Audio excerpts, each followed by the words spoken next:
हरिओम नमः शिवाय। ही कथा पाण गुरु कृपा से हासिल करे रहा आहियूं। मेहरबानी करे गौर ॾेई ॿुधजो। एक मुसाफ़िर एक वन में वियो त एक राक्षसाणी हथन में नोड़ खणी खेसि पकड़ण आई। बगो साम्हूं त एक बबर शेर ॾिठाई। ॿिए पासे दौड़ियो त एक मस्त हाथी हिन तरफ़ आई पे। तंहिं तरफ़ हलियो त एक वॾो खूह नज़र आयसि। उन जे किनारे ते एक वण हुओ जंहिंजी एक वॾी टारी खे पकड़े खूह में लटकी बीठो। सम्झाई त उते त ना शेर ना हाथी ऐं ना राक्षसाणी अची सघंदा, पर हेठि खणी नज़र करे त एक 5 मुखनि वारो नांग फण फैलाए खूह में वेठो आहे। ख़्यालु कयई त खूह में किरंदुसि त इहो नांग चक हाणी मारे छॾींदो। ॿाहिरि निकिरंदुसि त हाथी अची किनारे ते बीठो आहे, उहो मारींदो।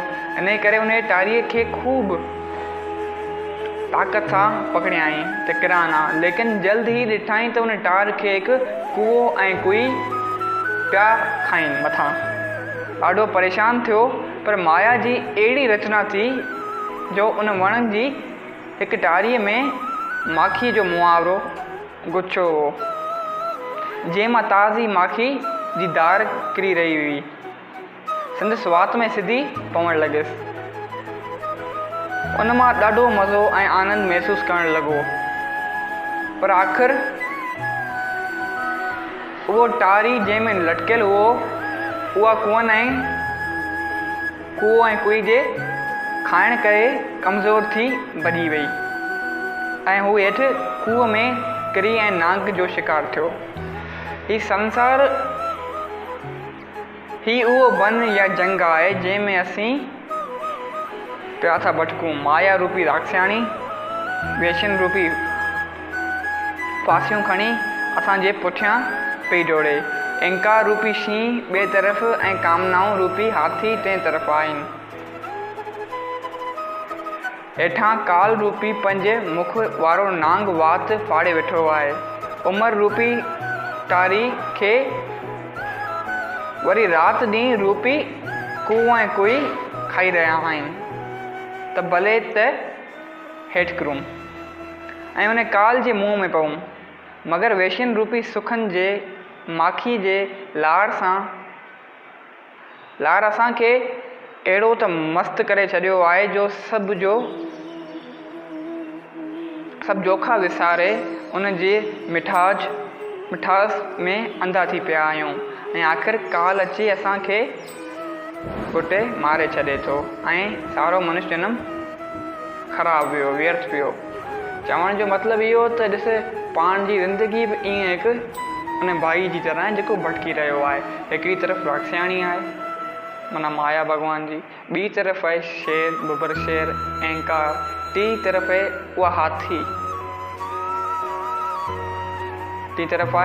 उहा हाथी जेको आहे कामनाऊं।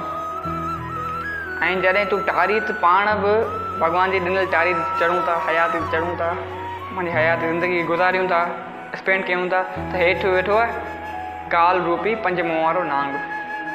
हाणे कुआ ऐं कुई ॾींहुं राति करे, कुओ ॾींहुं कुई राति, उहो ॿई खाई टारी खे किराईंदियूं, पंहिंजी हयातियूं ख़तमु थियूं कनि ॾींहुं राति। ऐं पाण खे ख़बर कोन थी पए, पाण आहियूं उन माखी जे रस में, माया जे रस में पाण अंधा आहियूं फ़िलहालु। ऐं ईअं ई उन भाई अगरि पंहिंजो बि आख़िर में जीवन निष्फल थो थी वञे। भॻवानु चाहे थो त छो न अवल ई असीं संदसि यादि में हयाती गुज़ारियूं भॻवान जी, ऐं खेसि ही सभु कुझु कंदड़ ॼाणी वेशन खां पाण बचाए हिन जनम खे सफ़लो करियो। अगरि उहो माखी न खाया